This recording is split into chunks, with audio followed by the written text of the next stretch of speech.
Эта книга посвящается Нине.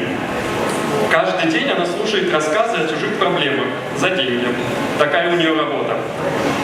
Некоторые истории Нина пересказывает мне бесплатно. Такой у меня досуг. Проблемы у людей вполне понятны. Любовь там всякая, работа, депрессия, суки-сволочи вокруг, семья или ее отсутствие, в общем, обычный набор. Поэтому о своих проблемах я Нине не рассказываю. Хватит с нее. Проблема у меня, строго говоря, одна.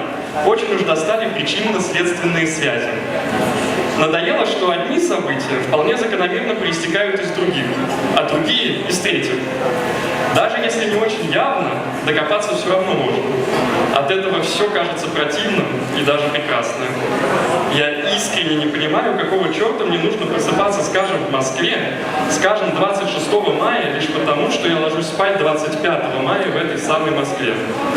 Проснуться 8 августа 1978 года на Аляске или, предположим, 14 апреля в Белграде было бы, ну не скажу, что приятно, но, по крайней мере, не столь безнадежно.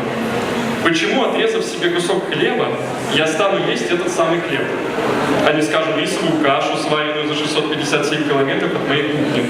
Хлеб, собственно, вкусный, а рисовую кашу я вряд ли стану жрать, но сам принцип меня решительно не устраивает. С какой стати я обнаруживаю в своем шкафу только те вещи, которые были куплены мною?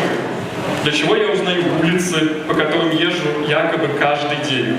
Я не верю в каждый день. Но память давно предала меня и дружит с этой бесперспективной концепцией. Или вот зачем я узнаю лица соседей?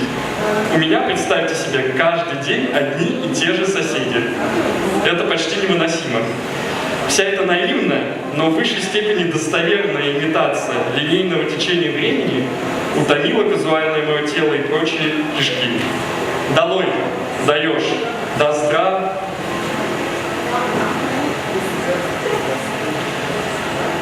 Эта книга посвящается РТ. На чьей кухне мы полночи обсуждали особый, утонченный идиотизм человеческого бытия. Мы все, и сам РТ иногда, и я тоже часто, живем так, словно бы это первая попытка в спортивном соревновании или плановая репетиция в провинциальном театре. У примадонны из-под руки выглядывает нечистая комбинация, герой-любовник смердит застарелым перегаром, прочие и вовсе не выучили текст, понадеялись на суфлера, а ведь такой должности вовсе нет в штатном расписании, сократили ее экономии ради еще много столетий назад. И ладно бы в переселение душ, что ли, верили, обалдуем, так ведь нет, дикарское, говорят, суеверие. Противоречит оно, говорят, нашему православному историческому материализму. Где логика? Где?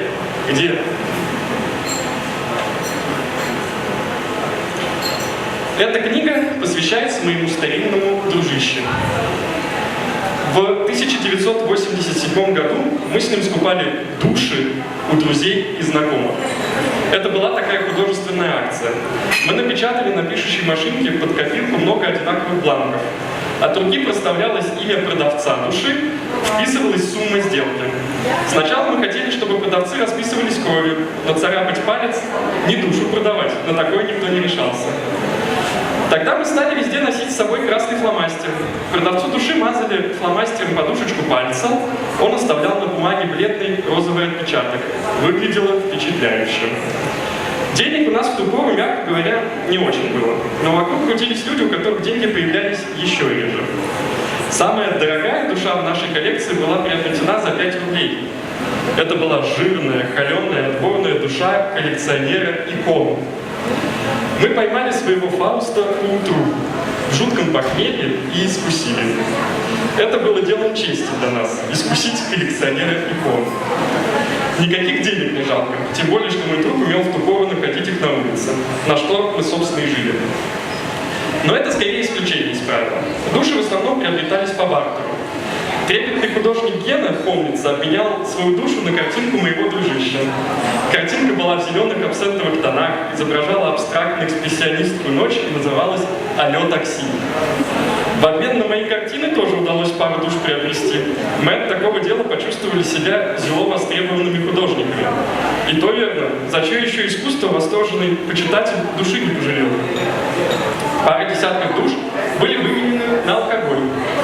Некоторые продавались за пиво, некоторые за водку, но подавляющее большинство душ обменивалась все же на портвейн. Одна девушка продала нам душу за право переночевать у меня дома. Она поссорилась с мамой, с бабушкой, со своим мальчиком одновременно. В другой день ее бы и так пустили на ночлег. Но в ту пору мною двигал азарт старьевщика. Страшная сила. А две самых дешевых души были приобретены следующим способом. Мой подъезд выходил на проспект Мира, и, как почти всякий подъезд, был идеально приспособлен для распития пива и портвейна. Юные панки, тусовавшиеся на лавочках в сквере, завидев милицию, бежали в мой подъезд прятаться. В ту пору считалось, что в общественных местах бухать нельзя. Не знаю, кстати, почему эти мальчики считались панками, но некоторые, самые крутые из них, имели серьги в ушах, это правда. Но это, пожалуй, все. Поскольку юные панки в подъезде не только выпивали, но и исправляли нужду, мне приходилось их оттуда шугать.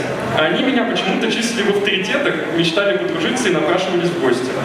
Самая большая мечта у них была со мной забухать, поскольку в их среде бытовала легенда о моей способности напоить одной бутылкой сухого вина целых 8 человек. Один раз мне, правда, удалось такое преодолеть, но повторять Васюкова, честно говоря, не хочется. В общем, однажды мы с другом застукали в подъезде двух юных панков.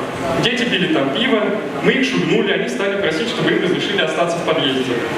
Типа на улице холодно, но и правда ноябрь был. И тогда мы предложили обмен. Юноши отдают нам бессмертные души, а мы разрешаем пить пиво в моем подъезде. Панки с восторгом согласились. Бланк с надписью «Продаю свою бессмертную душу в полную собственность» в обмен на право пить пиво в подъезде был жемчужиной нашей коллекции. Потом мы узнали, что такую же акцию провернули в свое время до нас художники Комар и Меламид. Только они души покупали уже из Америки, платили по $10 за штуку, страшные по тем временам деньжища. Мы к своей затее, ясное дело, тут же поостыли. Тогда еще было непонятно, что первым во всяком деле быть не только не обязательно, но и невозможно. Ну, впрочем, мы бы все равно поостыли, нельзя всю ведь жизнь всерьез скупкой душ промышлять. А несколько лет спустя мы нашли в шкафу кучу расписок и задумались, что делать со всеми этими душами. В итоге тем Фаустом, кто еще был жив и находился в городе, мы расписки вернули, а прочие пришлось сжечь. Эта книга посвящается С, который позвал меня на помощь, когда пересаживал рыбок из одного аквариума в другой. В ходе издевательства над животными в очередной раз подтвердились следующие житейские правила. Сопротивление судьбе – главная причина стрессов. Если вам кажется, что судьба обращается с вами грубо и немилосердно, это вовсе не значит, что вам желают зла. Просто вы заняли неудобную для нее позицию. И, наконец, если увлеченно заниматься любым делом, например, сосать корягу, можно пропустить даже апокалипсис. Спасибо.